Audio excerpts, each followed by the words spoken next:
হয়েছে, জল ঘাঁটা হয়েছে তোমার? এবার খাবারটা খেতে হবে তো সোনা, সোনা রে। না জল, এই যে জল ঘাঁটা হয়ে গেছে।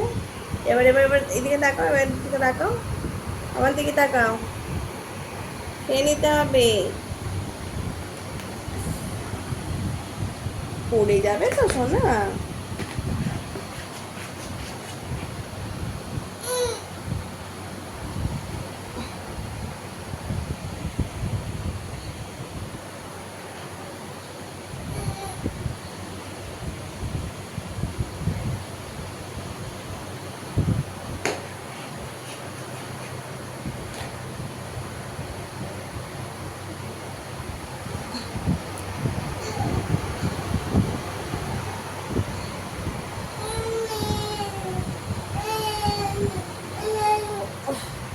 এবার এবার খাবার খাবার খাবার খাবার খাবার খেতে হবে তো, বলো খাবার খেতে হবে না আমার। চলে আস, চলে আস।